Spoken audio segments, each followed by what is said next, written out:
Bonjour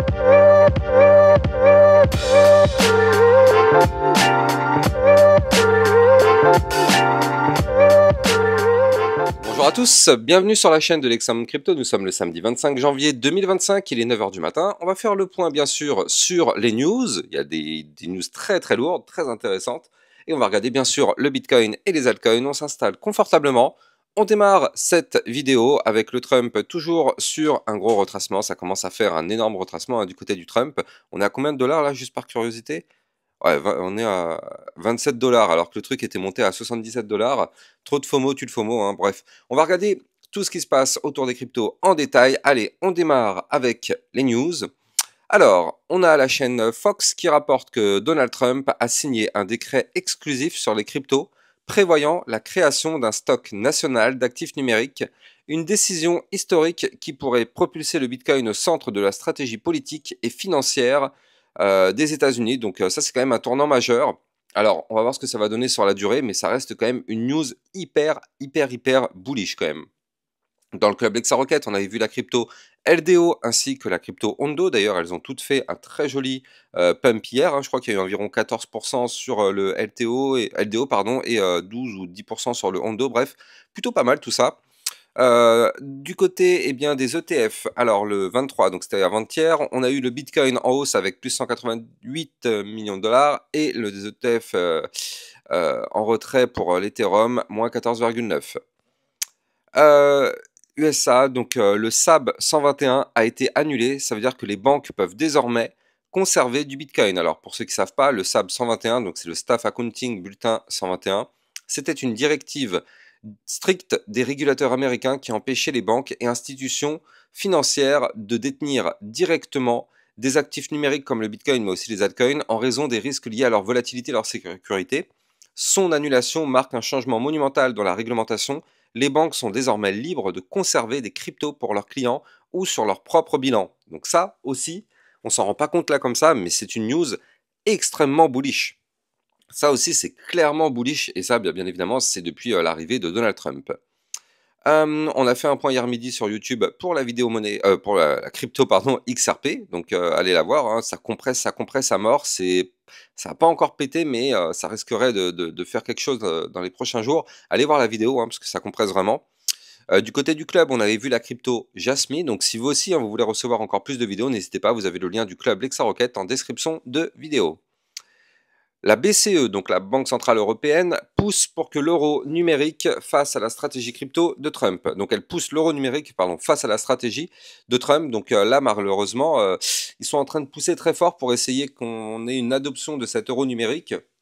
Et ça, donc les banques de la zone euro ont besoin d'un euro numérique pour centrer la volonté de Donald Trump de promouvoir les stablecoins, affirme la BCE.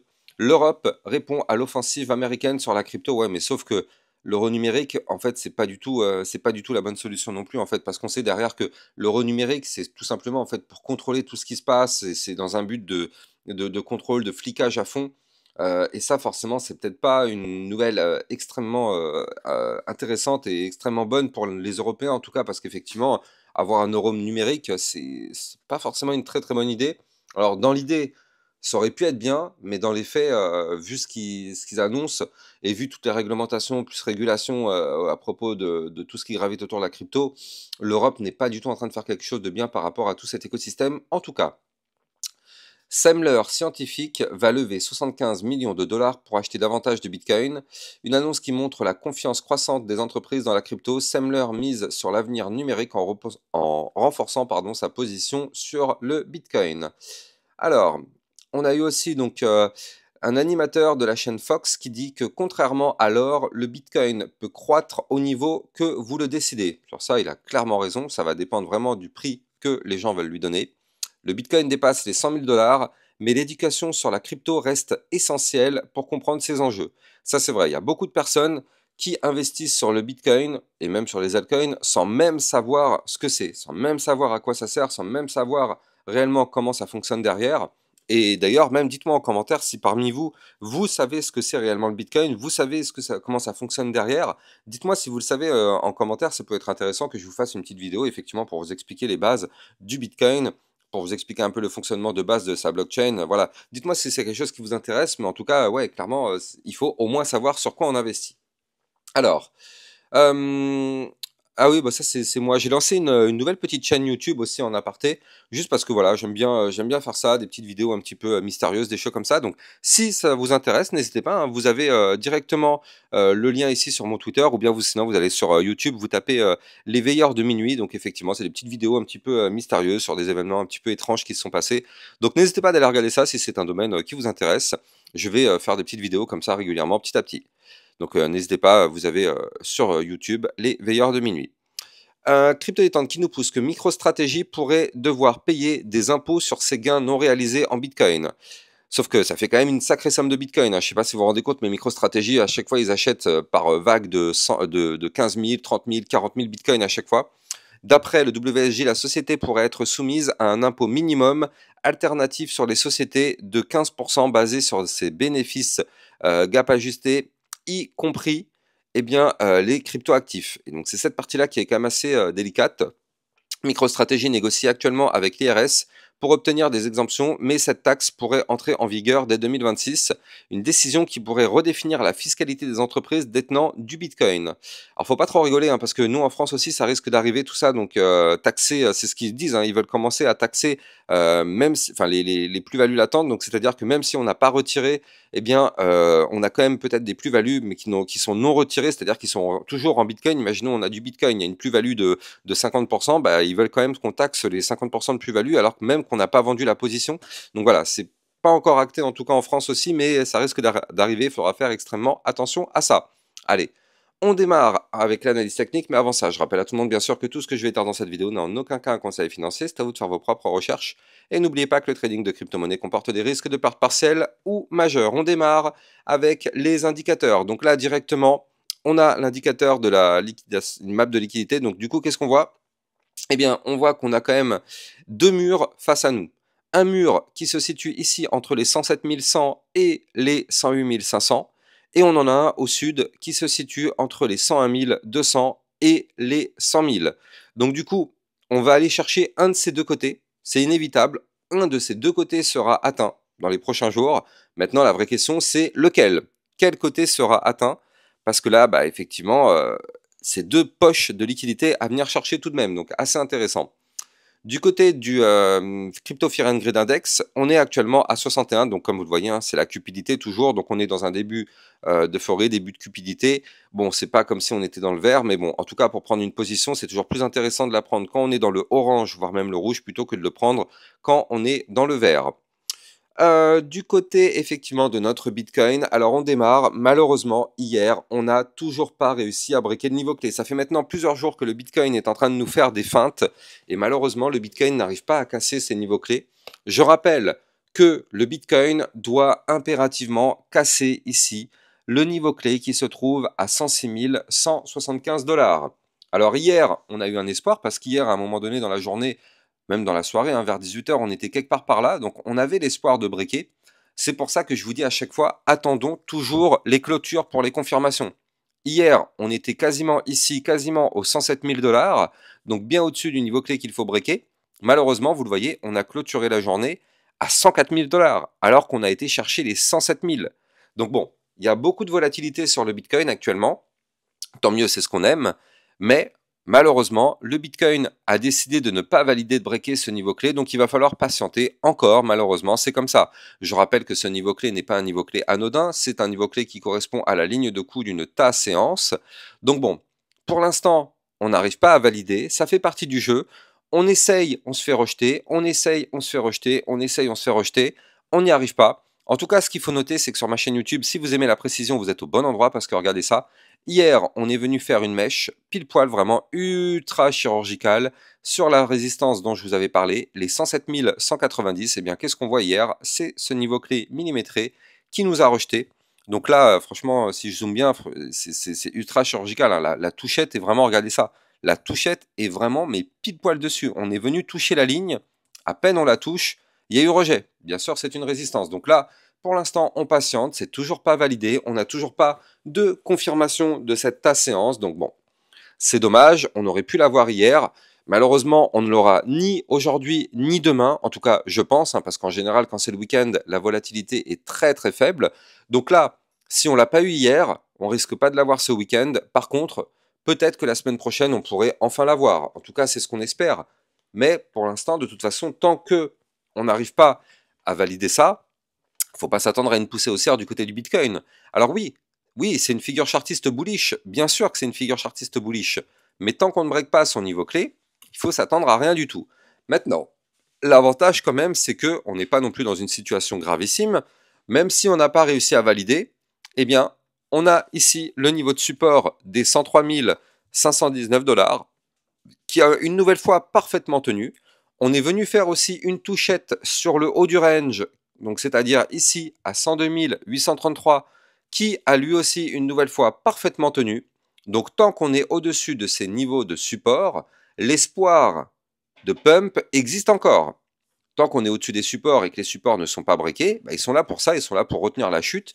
Tant qu'on est au-dessus, on peut avoir le rebond, retourner dans les prochains jours chercher la ligne de coup, chercher la résistance des 107 190 et exploser to the moon. On est encore dans cette configuration. C'est pas parce qu'on n'a pas breaké que c'est la fin du monde. Maintenant, je le sais, il y a beaucoup de personnes qui sont impatientes et ça, c'est vraiment le point noir en crypto-monnaie. Beaucoup de personnes pensent que la crypto permet de gagner de l'argent, de devenir riche et rapidement. Je préfère casser directement toute cette théorie. Alors oui, il y a beaucoup de youtubeurs qui vous font croire ça et c'est ça le problème.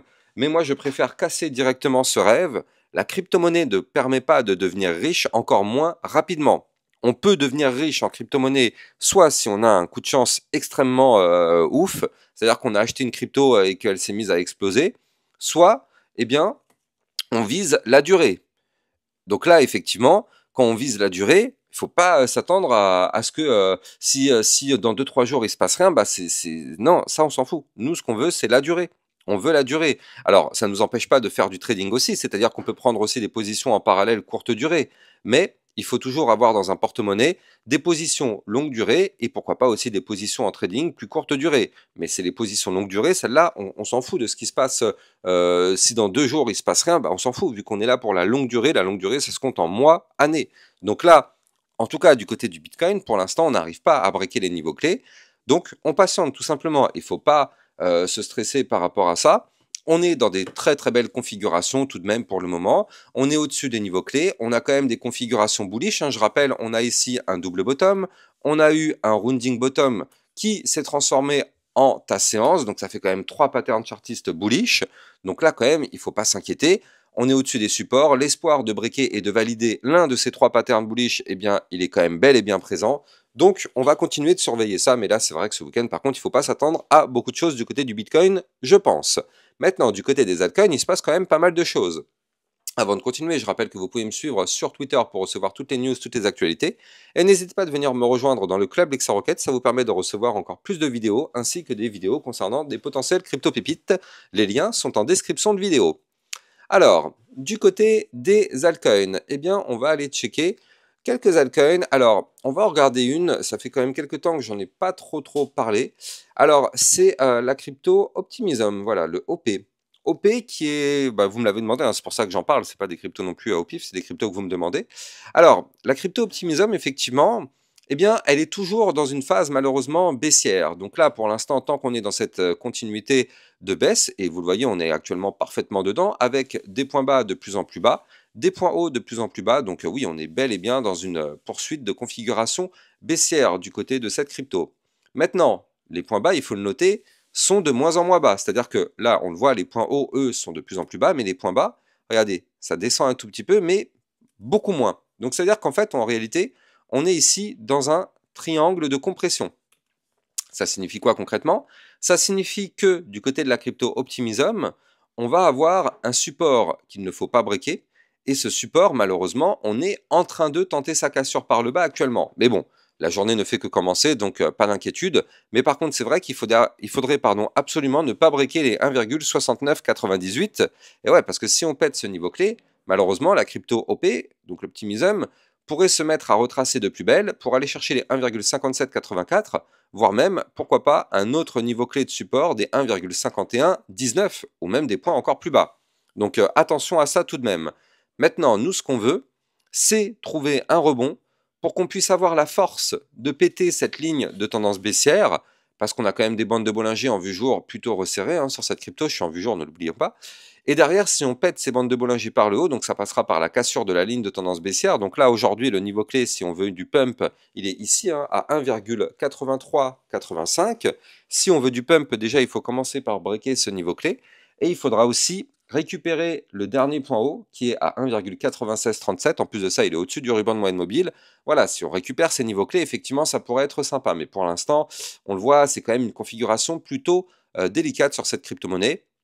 D'un point de vue plus long terme, par contre, pas trop de soucis. On est quand même sur une belle config ici haussière. Les points bas sont de plus en plus hauts, les points hauts de plus en plus hauts. Donc, sur du long terme, je me fais pas trop d'inquiétude. Mais par contre, sur du plus moyen terme, ici, c'est quand même pas hyper joli. Alors, on va voir. On va voir. C'est vrai qu'on est quand même sur un moment clé actuellement sur la crypto OP.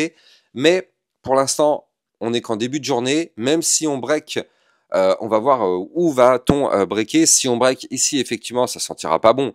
Mais si on break juste en dessous le niveau de support que je viens de vous donner, c'est pas non plus la fin du monde. Donc on va surveiller ça en tout cas, mais c'est vrai que là on est sur une belle compression et petit à petit on arrive vers une fin de compression. Donc on va voir de quel côté ça va péter, mais ça risque de péter quand même relativement fort du côté de la crypto OP. Donc à surveiller de très très près. Allez, on va terminer sur la crypto Ethereum, puisque ça, vous le savez, c'est elle la reine des altcoins. Donc, on ne peut pas analyser les cryptos sans passer par le Bitcoin et l'Ethereum. Du côté de l'Ethereum, c'est un petit peu compliqué. Avant de continuer, je rappelle que vous pouvez trader toutes ces cryptos en utilisant mon lien de parrainage Binance que vous avez en description de vidéo, qui vous permet d'obtenir un bonus à vie sur vos frais de trading. Et ça vous permet aussi de trader sur une plateforme enregistrée PSAN auprès de l'AMF. Le lien est en description de vidéo. Du côté de l'Ethereum, donc du coup, qu'est-ce qu'on voit? On voit que là, ici, on est toujours au-dessus de la moyenne mobile sans période à 3273 $. Donc ça, c'est plutôt pas mal, c'est plutôt un bon support. Au pire des cas, si ce support il lâche, on a les 3294 et le bas du range à 3125 $. Donc ça, ce sont les prochains niveaux clés en cas de chute à aller chercher sur le Bitcoin. Mais nous, ce qu'on veut, c'est reprendre de la force. On ne veut pas continuer de stagner ici. Ce qui va nous intéresser, c'est de récupérer la moyenne mobile 50 périodes à 3370 $. Si on récupère cette moyenne mobile, je rappelle que là, on a quand même un niveau clé à aller chercher à 3471. Et si on arrive à péter ces 3471, on formerait alors un double bottom pour reprendre de la force et aller chercher des points plus hauts. Alors oui, ça prend du temps. Oui, je sais que ça joue beaucoup sur le mental. Ça joue beaucoup aussi sur l'état d'humeur. Il y a beaucoup de personnes qui disent « Ouais, c'est chiant la crypto-monnaie, c'est nul, il se passe jamais rien en crypto-monnaie. » Non, non, non. Ça, il faut bien sûr comprendre que c'est pas la première fois qu'on voit ça dans un bull run. Et c'est pas non plus la dernière fois, ce sera toujours comme ça d'ailleurs. Et donc il faut bien sûr se dire que même si on est en bull run, donc un bull run, je rappelle que c'est un cycle haussier, c'est une phase haussière, c'est pas pour autant qu'on va que dans une seule direction. Et malheureusement, je suis désolé de dire ça, mais si on n'est pas prêt d'accepter des chutes, on n'a rien à faire en crypto-monnaie parce que en crypto-monnaie, la volatilité est extrêmement forte, donc on doit être prêt à ça, on doit être prêt à gérer cette volatilité. Alors du coup, on a quand même eu, il faut le noter, depuis quand même plusieurs mois, un Bitcoin qui a explosé. Donc là, on est quand même content. On est passé de 16 000 $ à 108 000 $. Donc on doit être content et on doit être prêt pour accepter des chutes, même si c'est des chutes de 20, 30, 40%, on doit pouvoir les accepter. C'est mental. Si on n'est pas prêt à ça, ça veut dire qu'on n'a pas de stratégie. Ça veut dire que malheureusement, on ne peut pas se lancer dans un marché financier si on n'a pas de stratégie. Et c'est sur ces mots de fin que, effectivement, je vais mettre fin à la vidéo. Mais avant ça, je rappelle que vous pouvez liker, commenter, partager au maximum. Je rappelle que ça participe ma chaîne YouTube dans son évolution. Et je rappelle aussi que vous pouvez vous abonner à ma chaîne YouTube pour recevoir tous les jours 1, 2 à 3 vidéos concernant le Bitcoin et les altcoins. Excellente journée à vous, à plus tard, ciao ciao.